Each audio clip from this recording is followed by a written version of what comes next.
Thank you.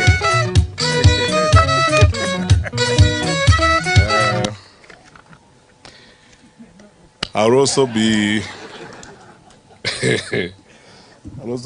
I'll be very brief. I'll speak for less time than my predecessors because they've said all the wonderful things I was going to say. My elder brother and my friend, Your Excellency Vice President Kalonzo Musyoka, my other elder brother and friend, Honorable Justin Muturi, Honorable Dr. Muhisa Kitui, another one of my elder brothers. That's a bit of being younger than them. I'm looking at all of them. My friend Wavinya Ndeti, Her Excellency the Governor of Machakos, honorable members of Parliament who are here, Makao Mulu, we work together in civil society, my brother Obadia, my very good friend Ben Mumanyi. I actually forgot to withdraw the request from Honorable Kalonzo Musyoka that this morning we prayed together and forgot about everything. Ndata ile kitu yangu ulikula nilikusamehe, nasema tatafuta ingine. Sitwa. And all of you wonderful people.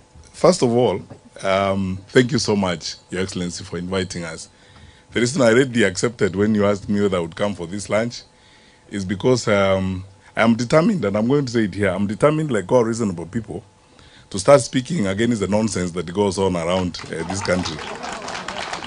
Because you see, the Honorable Kalonzo Musyoka and I have been the targets of choice for this administration for propaganda, malice, and cyberspace nonsense. You know, what they do is, and I keep saying all the time, I actually wish they spent as much time on the right things, or even the money they are spending, paying bloggers and all that to, politic and lie about us and create things about us. Why don't they give that money to schools so that we can actually continue free primary education? So that every day, my brother Omingo Magara, who's here, and I, we just keep asking ourselves the question, how bad can it be? But look, let me pause there and say this. Listening to Honorable Justin Muturi speak, and by the way, for me, this is my best possible audience I would talk to. This is my ultimate comfort zone. This is where I belong. I've seen some of you, my colleagues, you are here from the university. We taught together at the University of Nairobi. I think I probably am still a member of the senior common room at the University of Nairobi. And, and you wonderful students, the source of our inspiration and satisfaction all the time. And therefore, this is the place where I would speak to you candidly, straightforwardly, without drama and innuendo, and tell you things as they are, because here, logic and reason rules. And so I start by saying this. 3 points I'll make.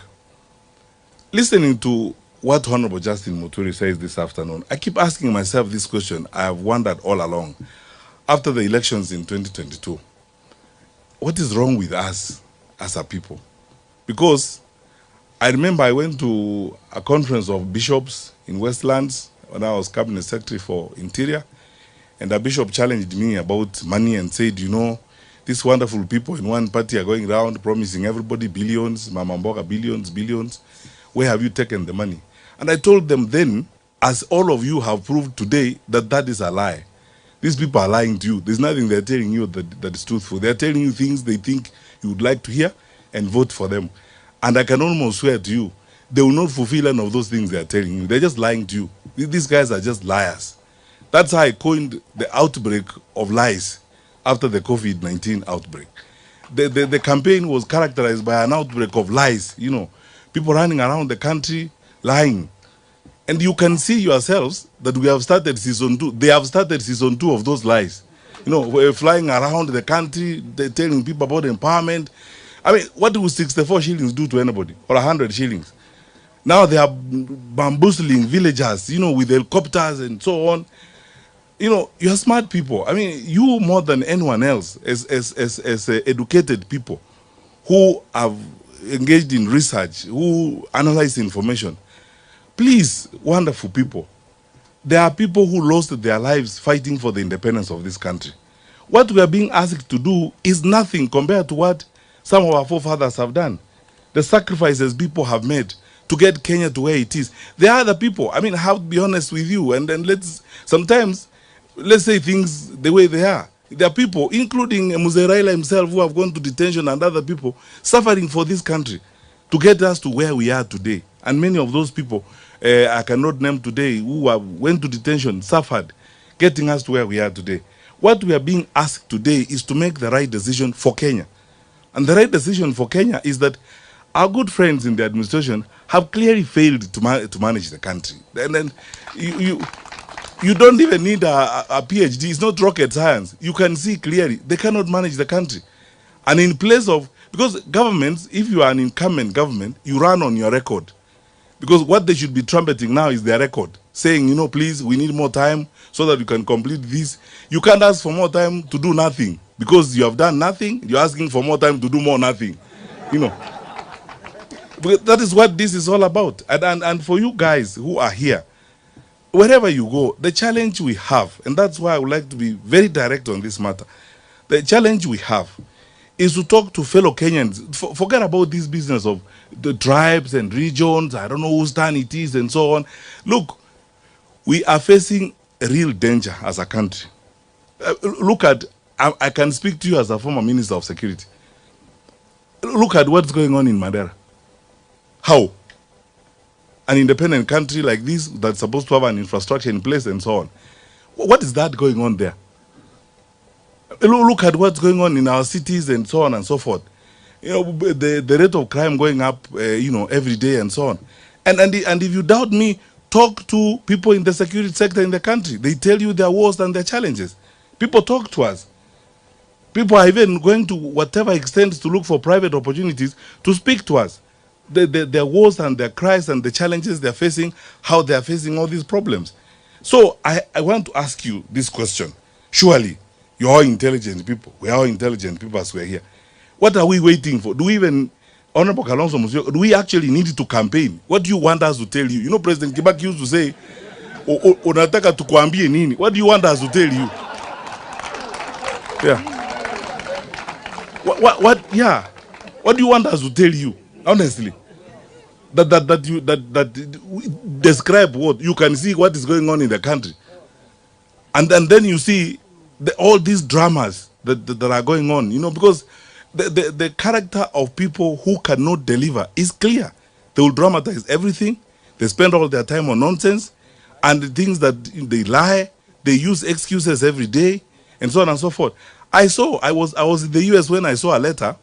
They have choreographed a letter purportedly from the chairman of the AU addressed to the head of state here to nominate or appoint Kalonzo Musyoka to go and do something in Western. You know, it takes time to pay people to spend time on that kind of nonsense. I mean, for a country that is supposed to be going forward, that's what they are spending time on now. If you look at the amount of money they are spending, those of you who come from Kisii, you know this. 2 months alone, the deputy president and some group of people have gone there 9 times. A record 9 times, supposedly for empowerment. 100 shillings, 64 shillings, you know, hustling villagers, we are empowering you, and so on. I mean, by the way, you don't even need a meeting. When you work, you don't need a meeting. Your work will speak for itself. Amana mnagani? Yeah. Your work will speak for itself. In fact, you will not even need to ask people to re-elect you. People themselves will be saying, let's give these guys another term. If they are going the way they are going, let them complete what they are doing. So, but what are they going to complete? Nothing. Give you more time to complete nothing. I mean, so, yeah. So that is it. When my brothers and sisters, I want to speak to you from the depth of my heart. We are in this, Honorable Kalonzo Musyoka and these brothers and all of us, we are not in this because we are bored or we have nothing to do with our time. We are in this because we want to make a contribution, because we are shocked at how our country is going down. That's all. And you can see it. It's not, we are not coining it. We are not inventing it. You have pay slips in your pockets, don't you? And you see what, so Sasa as President Kibaki would ask, sasa unataka, wewe unaona na unataka waambiwe. We tell you. What do you expect from us to tell you?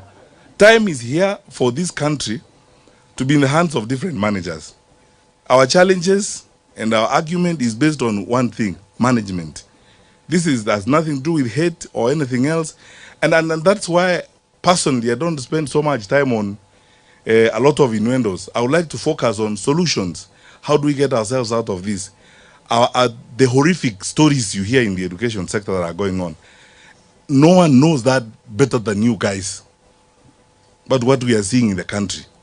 I mean, we talk to teachers, we are with teachers, school principals, parents every day, and you keep asking yourself the question, what actually is going on? And so what do you want to hear? All those parents of Kenya, all the teachers of Kenya, wherever you meet the teachers, ask them a simple question: do you want to continue this way? If your answer is no, like mine is, and Kalonzo and everybody's answer is no, then you know what to do. This is a case where I honestly think we shouldn't campaign. Those who should campaign and are spending money on social media, insulting us, creating meetings for us that we don't even know, lying about what Kalonzo has done and are not done, lying about where Matiangi is seated, vis-a-vis Kalonzo's position of sitting. You know, people have nothing to do. Yeah. People spend time on pettiness, you know, and it's small, you know, how did we become so small-minded as a country? That those are the kind of things we spend time on now. And now we are being told about those. Let's go forward and build our country. We have a duty to build our country. And here is my ask of you, wonderful people. For us, as leaders who are meeting the opposition and those that we will meet as we continue, I've said several times before, if you are betting on our differences, you will lose your bet for sure, because we are not going to disagree. All that propaganda and all those stories you hear being coined every day and so on, they're intended to either annoy Kalonzo or annoy me or annoy Kalonzo's supporters or annoy my supporters or do something. Oh, you know, I don't know who's annoyed. How do you know? I mean, you are not God. How do you know who among us that is annoyed? You keep peddling lies, you know, and so on. We are determined to make our contribution and make the ultimate sacrifice about how we will save this country and redeem or save this country from the hands of these people. You know, people advise me these days that because I'm saying I'm aspiring for the president, I should change my language a little bit, because I would say some stronger things, because some of the things you see are shocking. Because how a country, I mean, a country of our size, and you know, Kenya, we have everything going for our country. You guys know this more than anything else. I was in the education sector. We have a very educated population, very patriotic people who love their country. Kenyans are very hardworking people. They really want to do good for their country. All they need is trustworthy leadership. You mean what you say what you mean. It's long since we had a government that you could trust. That's all that Kenyans are asking. And because they can't be trusted, we are telling you, trust us. We'll give you our word and we'll keep our word. Trust us. And then we will level with you. Do not verge or hide or hibernate or tell you stories in place of work. And we will not come to you and begin to lie and pretend about things. You know, listen very carefully. There must be linguists in this audience. You know, students of linguistics and researchers. I want you to listen to the language of this administration when of their leaders speak. It is actually, it's called street corn language, you know, where they say, tumeunganisha waya, tumetenga, you know, that's, that language is non-committal language, non-responsible language, language that you cannot ascribe responsibility to. Very evasive language. You know, people who do things, they come forward to you as leaders. Like Honorable Kalonzo Musyoka stood here and said, I have done this, I have told JB this, and so on. Or JB says, I did this, I asked this question, and so on. That's what responsible people do. But those who are evasive, who evade responsibility, they draw in that language, that evasive language. And kuunganisha wa is now what? Mimi ni wanajua kupanga, you know, the way they behave and so on. Kenya is better than this. We are better people than that, I believe. So, Thank you so much for this audience, and Your Excellency, you have led the way. This is what we are going to do for several days. We agreed. A consensus building, having small group meetings like we are having here today, talking to you and listening to you, getting ideas from you. Dr. Moyo, thank you for the sermon. We will surround ourselves with you, smart people, advising us on what we need to do. And we will do this until that time when we get to a point and say which one of us is going to be the captain to lead the team for transformation. And we will continue to work together. And you are friends because you have nothing to run on, you have nothing to defend. It's only propaganda you can do. Please carry on, because in any case, you must find something to do. So if that is what you are found to do, carry on with it. As we carry on with the plan we want to build and the platform we would like to build to move our country to the next level. And we will soldier on as leaders outside of government. And finally, my brothers and sisters, I say this every time I have an opportunity to talk to Kenyans. We are stronger, and there's nothing wrong with our country. I mean, this is a wonderful country. It's our only home on earth. God has been kind and gracious to us and gifted us a wonderful country. Let's take care of it. The challenges we have, the momentary challenges in our leadership, are not our destiny. You know, that language, those kind of lies. You know what Dr. Kitui was asking here? You university professors are researchers. You know, when a guy tells you that they are of the place, we were actually working the math in the morning together, and we were saying it must mean that every 5 or 10 households in that area has got a clinic. Is that possible? You expect that we will believe that? You know, so you know, please let us not accept these intellectual insults and this abuse we are getting as a people. Let us stand up, crank ourselves up, dust ourselves together, move forward, vote these fellows out, and form a government that will take Kenya to the next level. And demonstrate our seriousness as a country. We are a serious country. We cannot be managed like this. We are serious people. How can we accept to be managed like this? And then we have capacity to manage ourselves better. So, my parting shot, Honorable Kalonzo Musyoka, is let's do every one of us who are seated here. I want to ask you, please, prepare to do a good thing. You know, in life and in the history of your country, you do a good thing when you improve your country's welfare. And now, as we are moving forward to the elections, please prepare to do a good thing. And the good thing can't be returning these people. So, so you know what the good thing is. And you educated people. Yani kama tuko namna hii vile tulivyo baada ya miaka 3. Another 5 years of these people, do you think you will have a country?